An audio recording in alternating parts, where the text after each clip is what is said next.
Going through a divorce is never easy. If you're in the process of getting a divorce, money issues are likely to be a key point of the discussion. Whether you're the spouse of a billionaire or part of a working-class couple trying to divide up the bills, money is a touchy subject. Even after a divorce or separation, you could face money problems unless you plan wisely. Here with some advice on how to do just that is Christina Lynn, a certified divorce financial analyst. Thanks so much, Christina, for coming in today. Thanks, Brittany. What would you say is the biggest mistake people make when it comes to finances? It's keeping the marital home. And that's a tough question to deal with because with kids involved, it's an emotional topic. But the issue is that when you're divorced, and if you're the one keeping the marital home, you basically have the same amount of expenses that you did when you were married. However, when you're divorced, you probably are going to be operating on a lot less income. So you have the same amount of expense with less income. So it ends up being a problem even within the first year, and it can compound. So particularly if you are not the breadwinner, I would think hard about opting to keep the marital home. Okay, so you are a certified divorce financial analyst. Correct, yes. What exactly do you do? So we're financial experts that are trained on the financial piece of the divorce. So we work with our client and with the attorney to look at different financial scenarios for the property settlement. And we don't just look at what makes sense, like a fair and equitable settlement at this point in time, but we want to make sure that it makes sense for both parties 10, 20, 30 years down the road. So we look at projected net income, we look at projected net worth, and we make recommendations based on our fancy software and our experience.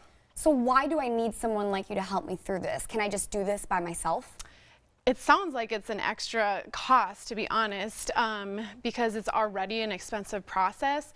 But our expertise often lies outside the realm of expertise of a divorce attorney.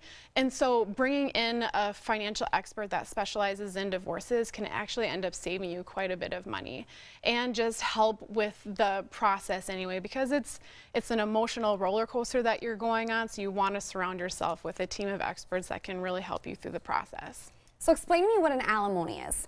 Sure. Alimony, it's spousal support that you receive typically monthly after the divorce is finalized. And it's sometimes in some states there's actually a calculator online that you can go in, type in your numbers, and it will give you a clear answer of what alimony amount you should expect. In South Dakota, it doesn't work like that. So it's really a case-by-case situation. You need to talk about it with your divorce attorney and see if it makes sense in your situation. And there was a tax change. So how did this affect the alimony? You heard right. So the spousal support starting in 2019 is no longer going to be tax deductible for the person paying it. And it's no longer taxable income for the person receiving it. So it just kind of flies under the radar. That is the big tax change. So we'll see kind of how that affects divorces moving forward. It might be that the person paying the alimony has less of an incentive to agree to it because they lost that tax break. So what are some tips that you have for people going through this? I would say surround yourself with a team of experts. When I went through a divorce, I hadn't really realized that the divorce industry had changed so much, so I really relied solely on my divorce attorney. But the industry has changed, and now there's other experts that specialize in divorce that can really help you through the process and save you money and make sure that you get started on the right financial foot after the divorce. So I would get an attorney that specializes in divorce, maybe in your own type of divorce case, and a certified divorce financial analyst and a divorce coach. Okay, so how can having kids make this even more complicated? Well, the emotional piece is the obvious answer there. With the custody involved, it can just really complicate things. So that's where the divorce coach really is helpful, because you can kind of take a step back and look at things more objectively with the help of a divorce coach. So you mentioned how this can be a really emotional process. And so having a divorce coach, how do you sit down and work with this on them? Is this a pretty long process? It's best if it starts at the beginning of the divorce case, but a certified divorce financial analyst can come in at any point, and we're looking at the same types of documents that your attorney is going to be asking for in the divorce case through the discovery process. So we look at all the financial statements, we ask a lot of questions about income and expenses, things like that, and then we work with you until the divorce is finalized. So what would you say to someone that just kind of says, nope, I don't want to bring anyone else into this, I want to just handle it on my own? Well, that's how I did it, primarily because I didn't know that there were these other resources out there. And that's fine. So I think some people maybe have more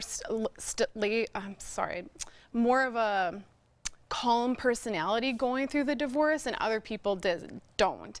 I was a hot mess. I was all over the place. So for people like me, it would have really helped having a team of experts, but maybe other people already have the expertise or have chill personalities where maybe that's not as important. So how long on average should the process of settling divorce finances take? After the divorce is finalized, or during the negotiation process? Afterwards.